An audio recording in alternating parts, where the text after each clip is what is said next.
నన్ను ఎవ్వరైనా ఇట్టే మోసం చేస్తారు. ఆఖరికి చిన్న పిల్లలు కూడా. నేను చూస్తే అలా అనిపించను. కానీ పక్కా మోసపోతాను. ఒక్కటే ఉంది, కట్టుకున్న హస్బెండ్ నుంచి ఫ్రెండ్స్ లాగా నమ్మిచ్చి ఉన్న వాళ్ళ చేతిలో కూడా మోసపోతాను. ఇప్పుడు ఇవన్నీ ఎందుకు చెప్తున్నానంటే పల్లీల టాపిక్ వచ్చింది. ఈ పల్లీలు మొత్తం 120కి ఒక తాతయ్య అయితే ఇచ్చారు. సో ఇంకా నేను మోసపోయేదాన్ని. బట్ ఇంకా నేనే రియలైజ్ అయిపోయి ఇంకా వద్దు అని నాకు చెప్పేశాను. సో పల్లీలు అమ్మడానికి ఒక తాతయ్య మధ్యాహ్నం వచ్చారు. ఇంకా ఆ తాతయ్యకి అయితే నేను వాటర్ ఇచ్చి, తాతయ్య ఈ పల్లీలు ఎంత అని అంటే డబ్బా వచ్చి 130 అని చెప్పారు, ఏమన్నా తగ్గిస్తారా అని అంటే ఇంకా పిలిచిన పాపానికి ఇంకా తీసుకుందాంలే అని అనుకున్నా ఈ పల్లీలను చూసిన తర్వాత. ఆ తాతయ్య ఏంటంటే ఒకటి పోసిన తర్వాత రెండు తీసుకొని బలవంతం చేస్తున్నారు.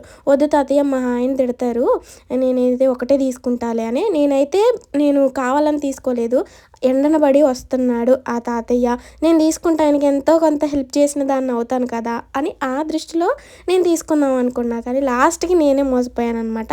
ఏంటంటే ఆ పల్లీలు మొత్తం పాడైపోయినాయి, మొత్తం గింజలు మొత్తం నల్లగా అయిపోయినాయి. మీరు అబ్జర్వ్ చేస్తే తెలిసే ఉంటుంది. ఇప్పుడు నా బాధ పల్లీల కోసమో దేనికోసమో కాదు, కానీ నేను నమ్మిన ప్రతిసారి నేను ఎందుకు మోసపోతాను? వాళ్ళు మోసం చేస్తారని తెలిసి కూడా నమ్మడం నా తప్ప, లేకపోతే ఇది పిచ్చిది, దీన్ని మోసం చేసినా ఎవరేం చెయ్యరులే అని వాళ్ళ ధైర్యం కూడా తెలియదు. బట్ నమ్మిన ప్రతిసారి గట్టిగా ఎదురు దెబ్బలు తగులుతాయి. నిజంగా నా ప్లేస్లో వేరే అమ్మాయి అయితే అస్సలు ఉండలేదు. బట్ నేనున్నానంటే అలాంటి పరిస్థితులు అనమాట మనవి. ఎప్పుడైనా నేను అలాంటి సిచ్యువేషన్స్ నుంచి మర్చిపోవాలి, బయటికి రావాలని అనుకుంటా, కానీ అది అస్సలు జరగని పని. నమ్మిన వాళ్ళని అసలు ఇంత ఈజీగా భలే మోసం చేస్తారు అబ్బా, నిజంగా హార్ట్లెస్ ఫెలోస్.